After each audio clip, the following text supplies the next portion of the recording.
다시 한번 뜨거운 박수 하겠습니다. 예, 감사합니다. 오늘은 우리 본문 말씀을 가지고 그리스도 안에서의 참 만족이라는 제목으로 함께 은혜를 나누고자 합니다. 인간의 참 만족은 어디에서 옵니까? 우리가 최선을 다했다 하면 때로는 우리를 기만하는 말이기도 합니다. 왜냐하면 그 최선의 기준은 항상 자기의 편견과 또 부적당한 실험에 의해서 책정되어 있기 때문입니다. 바울은 자신이 설정한 의로는 참된 만족을 발견할 수 없다고 합니다. 왜냐하면 율법으로는 흠이 없는 자라도 하나님 앞에서는 결코 어느 누구도 그가 완전하다고 자신감을 갖거나 떳떳이 서 있을 수가 없기 때문입니다. 바울은 자기의 의, 스스로 만든 의, do it yourself, 자기 스스로 만든 의로는 그런 모든 의를 배설물로 여겼다고 했습니다. 대신에 그리스도 안에서 참된 기쁨을 얻었고 그리스도 안에서 참된 의를 오늘 발견했다는 것입니다. 바울의 고백은 율법에서는 발견하지 못한 만족을 그리스도 안에서 발견했다는 것입니다. 바울이 그리스도 안에서 발견한 참 만족은 무엇입니까? 바울의 소망은 사람들이 자신을 그리스도 안에 있기를, 자신이 그리스도 안에 있는 자신을 보기를 원했습니다. 이게 무슨 말입니까? 여러분, 이렇게 이해하면 참 좋겠습니다. 요셉이 하나님과 함께하고 있는 사실을 세상 사람이 알았습니다. 세상 사람이 요셉을 보니까 하나님이 요셉과 함께하고 있는 것입니다. 자, 이런 생각 속에서 바울이 내가 그리스도 안에 있는 것이 다른 사람에 의해서 발견되어지기를 원한다라는 얘기를 한 것입니다. 너무나 재밌죠. 우리들이 보니까 바울이 주님과 함께 계시네라는 것입니다. 더 자세히 보니까 바울이 예수님과 함께 있는 정도가 아니라 예수님 안에 있네라는 것입니다. 바울은 자기가 주님 안에 있다는 것이 다른 사람들에 의해서 발견되어지기를 원한다고 했습니다. 스스로 나는 주님 안에 있다고 강조하고 싶은 것이 아니라 내가 강조하기 이전에 다른 사람의 눈에 의해서 바울이 예수님 안에 계신 것이 발견되어지기를 원한다는 것입니다. 다시 말하면 주관적인 확신을 넘어서 객관적인 확신을 원했던 것입니다. 왜냐하면 스스로 있다고 하나 다른 사람들의 눈에는 전혀 주님 안에 있지 아니하는 사람이 많기 때문입니다. 자기는 주님 안에 있는 것 같이 주장을 하지만, 자기는 흠이 없는 것처럼 주장하지만 다른 사람의 눈에 볼 때는 주님 밖에 있는 모습이 보일 때가 종종 있기 때문입니다. 그래서 바울에게는 주관적인 확신, 내가 주님 안에, 주님이 내 안에 있는 것을 고백하는 것이 아니라 내가 고백하기 이전에 이미 내가 주님 안에 있다라는 것이 다른 사람에게 증명이 되어서 주님 안에 계시네요, 주님이 바울 안에 계시네요를 보기를 원했던 것입니다. 내가 그리스도 안에 있는 모습이 다른 사람의 눈에 발견되어지는 것, 이것이 행복입니다, 여러분. 바울은 무엇을 하든 어떤 형편에 처해지든 주님 안에 있기를 원했습니다. 성공할 때에도, 실패할 때도, 건강할 때에도, 병들었을 때에도, 그가 유명해졌을 때에도, 또 세상으로부터 버림을 당했을 때에도, 걱정하는 일이 생겼을 때에도, 기쁨에 눈물을 흘릴 만한 어려운 일을 만났을 때에도 그는 그리스도 안에 있기를 원했습니다. 그의 표현은 더욱 객관적인, 그렇게 모든 상황 속에서 자신이 그리스도 안에 있는 모습이 다른 사람들 눈에 발견되어지기를 더 원했습니다. 자신이 고백하기 전에, 자신이 스스로 주 안에 있음에 안도하기 전에 먼저 다른 사람으로부터 발견되어지기를 원한 것입니다.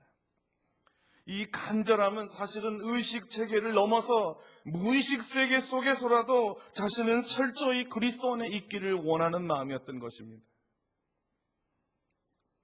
저와 여러분이 언제든지 어디서든지 무엇을 하든지 우리를 보는 사람들이 우리에게 말하기를 그리스도와 당신이 함께하고 있군요, 당신이 그리스도 안에 계시군요 라는 이런 간증들을 듣기를 축원합니다. 바울은 왜 이토록 그리스도 안에 있는 자신을 발견하기를 원했습니까? 그것은 그리스도 안에서 다른 사람에게 발견되어지는 것이 최고의 만족, 그에 있어서 최고의 행복이었기 때문입니다. 세상의 기준이 아닌 하나님의 기준 안에서 산다는 것, 이것이 행복한 것입니다. 그리스도인이 주 밖에 산다고 한번 생각을 해보십시오. 이것은 물고기가 물 밖에서 사는 거하고 똑같은 거 아닙니까? 상상만 해도 징그럽고 상상만 해도 끔찍한 것입니다. 우리가 주 안에 그럴 때는 무슨 의미가 모른지, 그렇지만 반대로 생각하면 금방 덜컹하네요. 그러면 주 안에 있지 않다는 얘기는 뭡니까? 주 바깥에 있다는 건데, 주 바깥에 있다는 것은 뭐죠? 생명이 없다는 것입니다. 아무리 내가 주 안에 있다고 소리치고 싶어도 내가 이미 주를 떠나면, 주 안에 있기가 거절당하면 나는 주 밖에 있는 것인데 거기는 벌써 은혜의 바깥이요, 생명의 바깥이 되어버린 것입니다.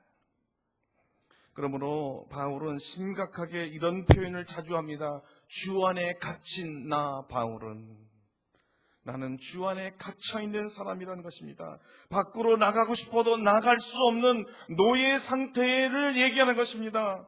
자신의 의지하고는 관계없이 포로된 상태를 말하는 것입니다. 예수님의 포로된 것이 얼마나 행복한 것인가, 내가 나가고 싶어도 나가지 못하게 결박을 받는 것이 얼마나 행복한 것인가, 사랑의 포로가 되어 있다는 사실이 얼마나 행복한 것을 바울은 알았던 것입니다. 정의와 거룩으로 수갑을 채우고 사랑의 밧줄로 꽁꽁 묶여있는 주 안에 갇힌 나 바울은 참된 행복한 사람이다라는 것이죠.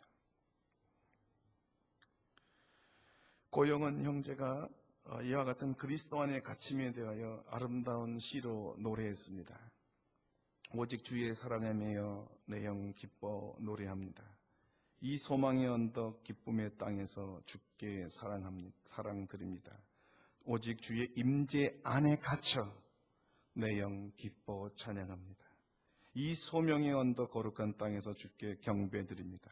주께서 주신 모든 은혜 나는 말할 수 없네. 내 영은 즐거이 주 따르렵니다. 주께 내 삶 드립니다.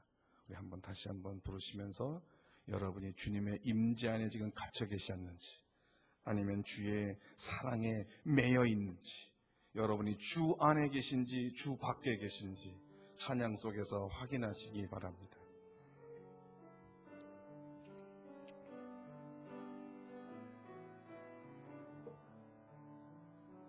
오직 주의 사랑에 매여 내 영 기뻐 노래합니다.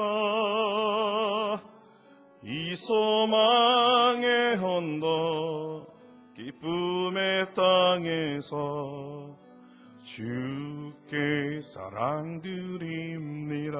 오직 주의 임재 안에 갇혀, 오직 주의 임재 안에 갇혀 내 영 기뻐 찬양합니다. 이 소명의 언덕 거룩한 땅에서 주께 경배드립니다. 주께서 주신 모든 은혜 나는 말할 수 없네. 내 영혼 즐거이 주 따르렵니다. 주께 내 삶 드립니다. 오직 주의 사랑에 매여서, 오직 주의 임재 안에 갇혀서 주님 안에 있는 자신을 발견되어지는 것, 얼마나 큰 행복인지 모르겠습니다. 바울이 그리스도 안에서 발견됨을 그토록 원한 것은 그리스도 안에서만 발견되는 축복이 있기 때문이었습니다. 바울이 그리스도 안에서 발견된 축복이란 바울의 얘기대로 하면 의입니다. 의.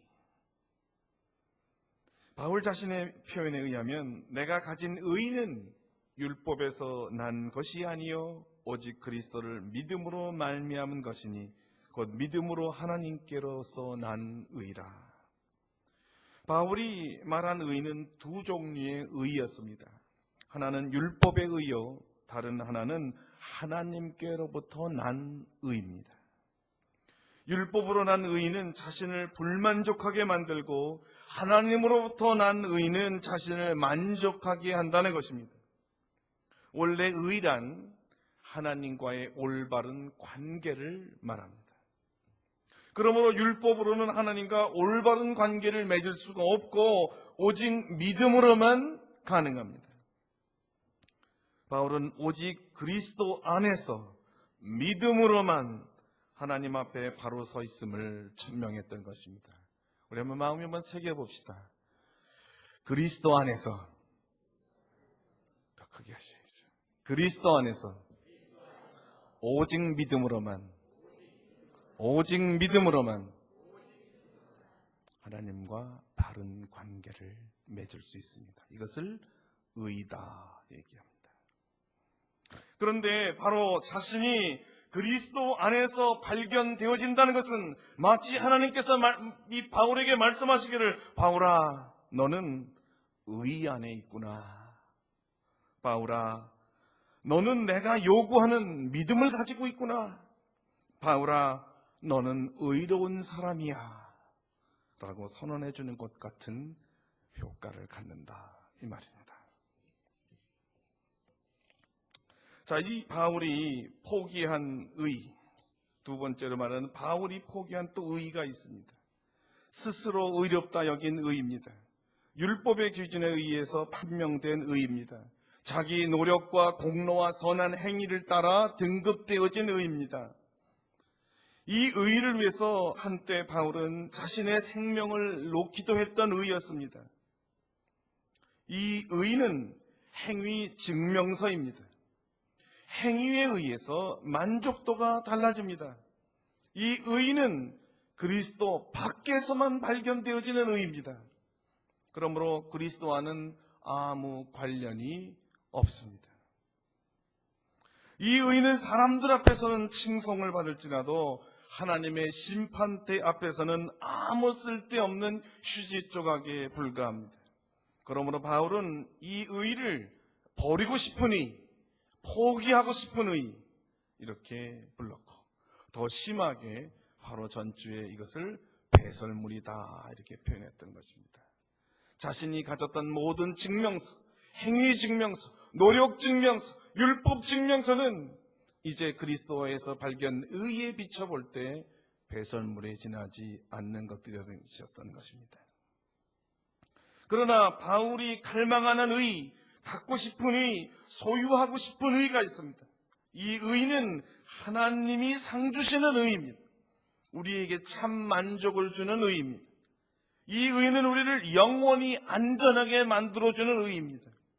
하나님의 심판대 앞에서도 담대함과 평안함을 줍니다. 바울은 이 의를 그리스도 안에서 오직 믿음으로 발견했다는 것입니다. 이 의는 스스로 만들어가는 의가 아니라 주어지는 의입니다.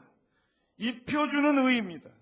왜냐하면 바울의 표현에 의하면 그리스도는 우리의 의가 되셨다라는 것입니다. 그리스도는 우리의 의가 되어주셨다. 그러므로 내가 그리스도 안에서 들어간다는 것은 그리스도로 옷을 입는다라는 표현을 썼던 것입니다.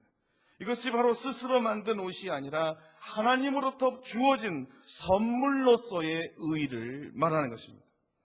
그런데 바로 이 옷을 그리스도를 옷 입는 데에는 딱 한 가지 조건이 있는데 그것이 무엇입니까? 지금 계속해서 고백한 대로 뭐죠? 믿음입니다. 믿음.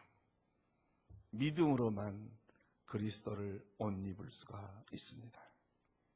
이 믿음은 행위를 포기하게 만듭니다. 하나님께서 주시는 의는 믿음에 의존하기 때문입니다. 믿음은 율법의 요구에 따라 행해지는 노력들을 포기하게 만듭니다. 그리고 차라리 믿음은 그리스도가 우리를 위해 행하신 주님의 업적을, 주님의 공로를, 주님의 고난을 의지하게 만듭니다. 우리 대신 율법의 요구를 다 이루신 그리스도를 의지합니다. 흠없고 점없는 그리스도를 영접함이 율법의 요구를 대신합니다. 죄로 말미암아 하나님께 가까이 나갈 수 없는 우리를 대신 죄의 값을 치러 하나님과의 막힌 담을 헐어주신 예수 그리스도를 의지하니 이것이 복이다 이 말입니다. 그리스도 안에서 우리가 발견된다는 의미는 흠없는 그리스도처럼 그리스도 안에 우리도 덤으로 흠이 없어짐을 말합니다. 그분의 의로 우리의 불의가 가려졌기 때문입니다. 그리스도가 우리의 옷 되시기에 우리가 옷 안에 입게 되니 율법이 더 이상 우리에게 율법의 파괴로 인한 죄가를 물을 수 없게 됩니다. 이것이 그리스도가 우리의 의가 된다는 의미입니다. 그러기에 그리스도 안에서는 참 만족이 있습니다. 또 나아가 바울은 그가 가장 행복한 이유가 그리스도를 닮아가는 것이라고 합니다. 바울의 고백을 한번 봅시다. 여러분 13절을 같이 읽겠습니다. 다 같이 함께 13절을 읽습니다. 내가 그리스도와 찾으셨습니까?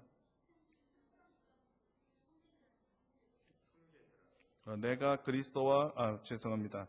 우리 12절인가요? 10절입니다. 10절을 다시 한번 읽죠.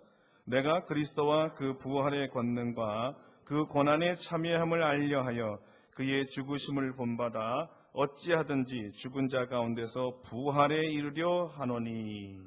죄송합니다. 10절이었습니다. 죽으심과 다시 삶을 본받는 삶은 바울의 행복이었습니다. 이 행복은 그리스도 안에 있는 자만이 가능합니다. 그리스도 안에 있으면 그리스도가 죽을 때 같이 죽습니다. 그리스도 안에 있으면 그리스도가 살 때 같이 삽니다. 살아도 함께 주와 함께하고 죽어도 주와 함께하는 삶이 그리스도 안에서의 삶입니다. 그리스도가 존귀를 받으면 그리스도 안에 있는 우리도 존귀를 받고, 그리스도가 업신여김을 받으면 그리스도 안에 있는 우리도 업신여김을 받습니다. 그리스도가 십자가에 못 박히면 그리스도 안에 있는 자도 못 박히고, 그리스도가 죽음에서 부활하시면 그리스도 안에 있는 자도 함께 부활합니다. 그리스도 안에 있는 자는 그리스도와 연합한 자이기 때문입니다.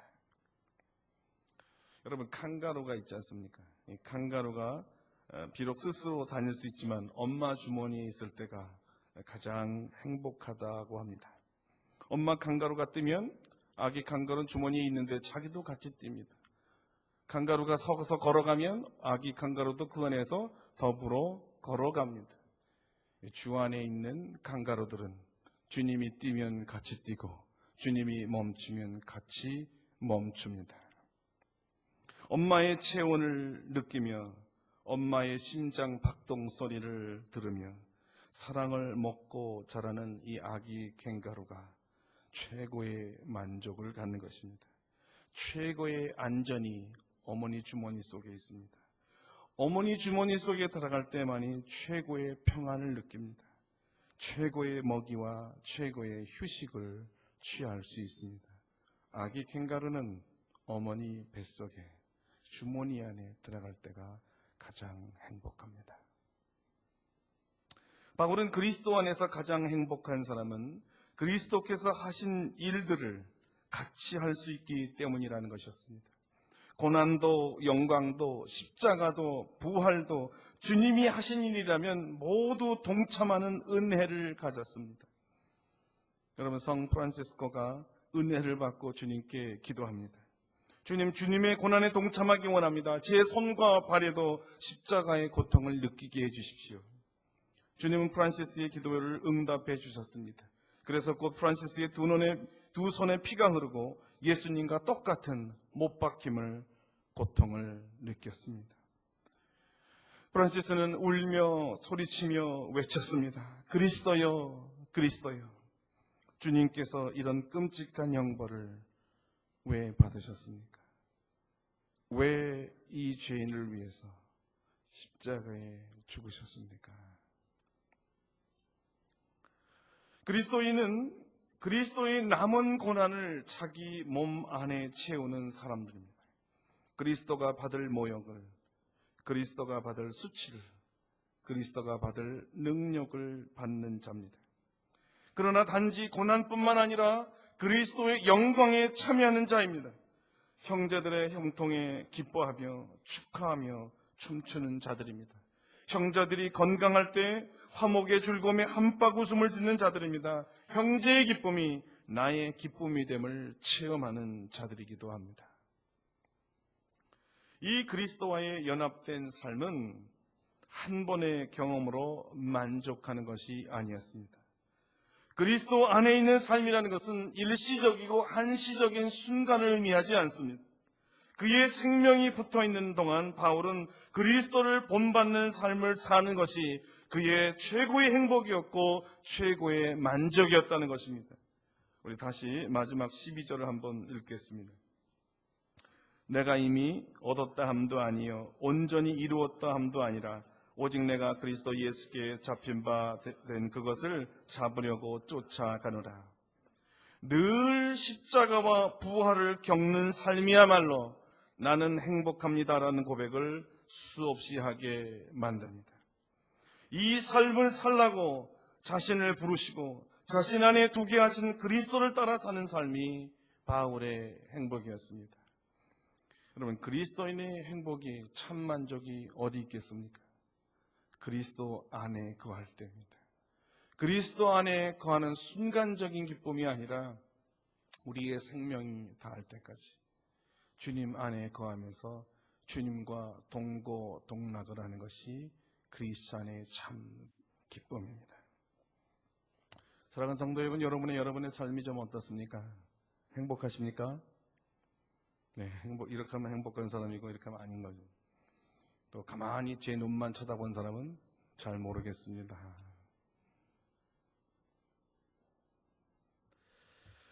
여러분은 오늘날 삶에 너무나 만족해서 저절로 입가에 웃음이 지어지고 할렐루야 아멘이 나오십니까? 만약에 그렇지 않다면 무엇이 여러분의 기쁨을 깼습니까? 도대체 무엇이 여러분에게 행복하지 못하다고 주저하게 만듭니까? 혹시 그리스도 밖에 나가셨습니까? 그리스도 안에 있는 사람은 절대 불행하다는 말을 할 수 없습니다. 혹시 고개를 이렇게 흔들린 사람이나 가만히 있는 사람 중에 그리스도 안에 있으면서도 흔들리는 사람은 좀 물어봐야 됩니다. 객관적으로 바울처럼 내가 그리스도 안에 있는 것이 객관적으로 발견되는 것인지. 그리스도 안에 있는 자는 기뻐하지 않을 이유가 없고 기뻐하지 않을 때가 없는 것입니다. 내가 주님 안에, 주님이 내 안에 있는데 더 이상 무엇을 바라고, 무엇 때문에 여러분 슬퍼하시는 겁니다. 무엇 때문에 행복하지 않다고 하는 것입니다. 세상을 지으십니까? 여러분 안에 계시는데, 내가 그분 안에 있는데 도대체 무엇이 여러분을 불행하게 만드시고 행복하지 못하고 만족하지 못하다고 여러분 그렇게 하십니까? 그러면 세상에 무엇을 주면 여러분 만족하시겠습니까? 예수님을 가지고도 만족하지 못하는 사람인데 도대체 무엇을 주면 여러분이 만족하다고 하겠습니까? 무엇을 가지면 여러분 행복하다고 하겠습니까? 행복의 기준이 잘못된 거예요. 만족의 기준을 잘못된 거예요. 어떻게 그러면 이렇게 생각이 됩니까? 그리스도 밖에 있을 때 거기서밖에 행복을 찾을 수가 없어요. 그리스도 안에 있는 자는 나는 늘 행복합니다. 나는 늘 만족합니다. 내가 그리스도 안에 있을 때 나는 참 평안합니다. 오늘 여러분과 제가 우리가 그리스도 안에 있기를 원한다는 고백을 하기 이전에 우리 옆 사람들에게 이런 고백을 들었으면 좋겠습니다. 박 집사님은 주님 안에 계시군요. 한번 옆에 사람에게 한번 그렇게 인사해 주시기 바랍니다. 우리 최 집사님은, 윤 집사님은 그리스도 안에 계십니다. 그럼 우리가 또 답을 들을 때 제가 정말 그렇습니까? 예, 그렇습니다. 사랑하는 우리 성도 여러분, 우리가 주님 안에 거하기를 힘씁시다. 그래서 우리가 주님 안에 있게 되면 내가 주님 안에 있다고 이야기하기 이전에 내가 그리스도 안에 있으니 다른 사람에게 발견되어지는 것입니다. 믿습니까? 우리 기도합시다. 우리 이 시간에 함께 기도할 것은 주님, 제가 주님 안에서 발견되어지기를 원합니다. 내가 주님 안에서 행복해하는 모습이 우리 집사님들 눈에 띄기를 원합니다. 분명히 사업은 망했는데도 입가에 웃음이 있는 이상한 모습들이 우리 집사님들에게 발견되어지기를 원합니다. 분명히 화를 낼 순간인데도 슬그머니 웃으시는 예수님 안에 있는 모습이 발견되어지기를 원합니다. 지금 분노를 발해야 될 시간에 모욕당해서 분명히 침튀기며 거품튀기며 자기를 변호해야 할 시간에 희한하게 내 탓입니다. 나의 부족 때문에 일어난 것입니다. 내가 부족해서 그렇습니다. 고백하는 주 안에 있는 집사님들이 발견되어지기를 원합니다.